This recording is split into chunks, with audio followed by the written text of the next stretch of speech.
the number one goal is solving the country's problems. If they have seen that people who care about this issue have turned out in strong numbers, that they will rethink it, if not because it's the right thing to do, at least because it's in their political interest to do so.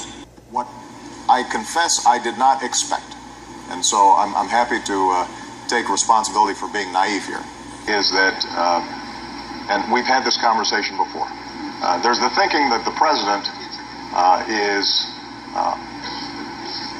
somebody who is all-powerful and can get everything done.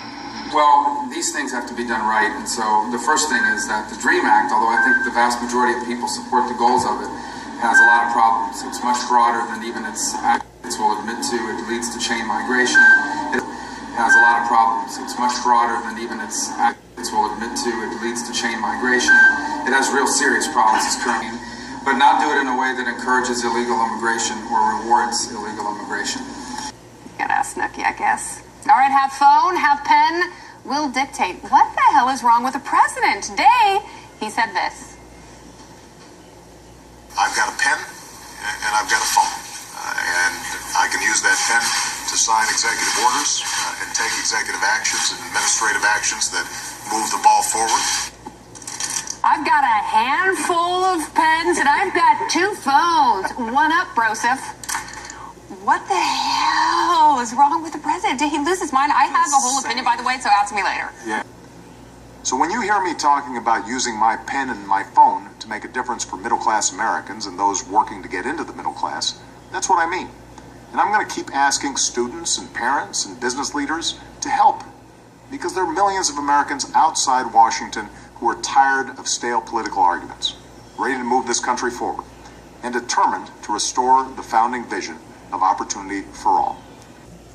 And now to that crisis on the U.S. border with Mexico. We have shown you the pictures. A giant wave of young children, tens of thousands of them, many without their parents, trying to cross into the United States.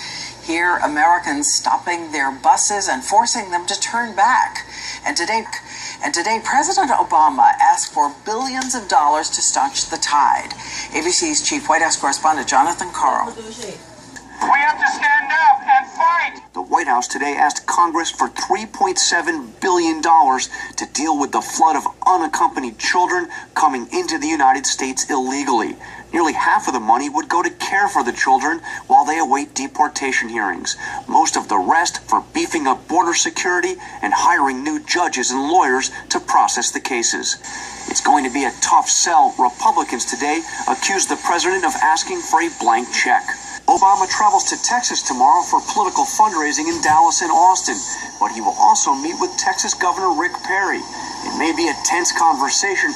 Perry has blamed the president for the crisis, even suggesting he's part of a coordinated effort with Central American governments to bring the children over the border. I don't believe he particularly cares whether or not the border of the United States is secure.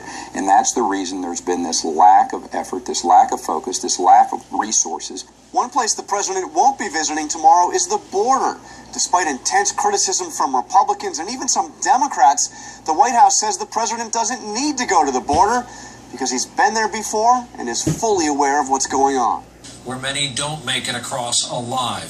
NBC's Miguel Almaguer is in Mission, Texas tonight.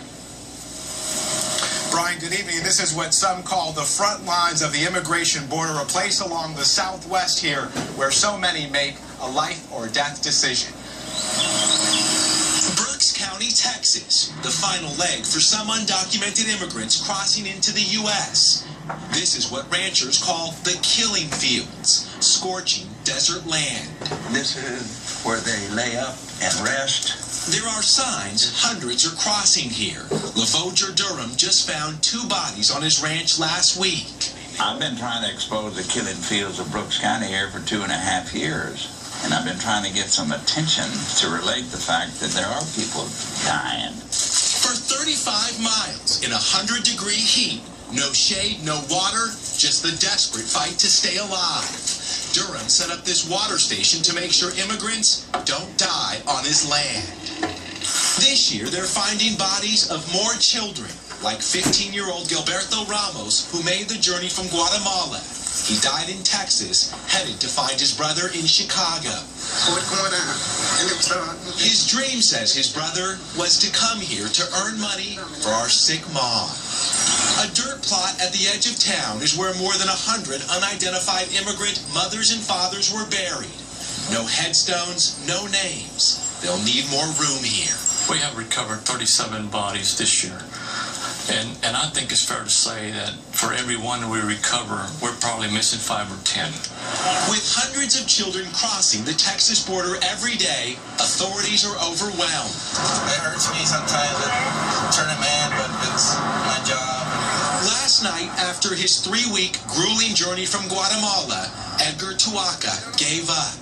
His first drink of water in 3 days. I asked, was it dangerous? Yes, he says. I turned myself in because I didn't think I was going to survive. I may have never seen my wife and 2 children again. Tuaca may be lucky. He survived the killing fields. Many do not. This is where officials with the Department of Homeland Security toured the old Terrell Middle School, considering it to possibly be a holding location for an unknown number of illegal immigrant children. No decision has been made yet for this location, but one resident who said her kids have gone without nothing, have had nothing for years, she says she is furious. It's not right. Now billions of dollars want to be borrowed from the White House to help feed and house them. What a kids here in our country. Not just in this neighborhood, but in our country. All these kids, really? Why can't they go back? I'm sorry that the parents are in poor living conditions or surroundings or whatever's going on out there. I don't care. I care about what's going on right here in my own backyard, my neighborhood. Am I the only one in this community that's out here that watches the news this morning? Oh my God. I feel alone right now in this.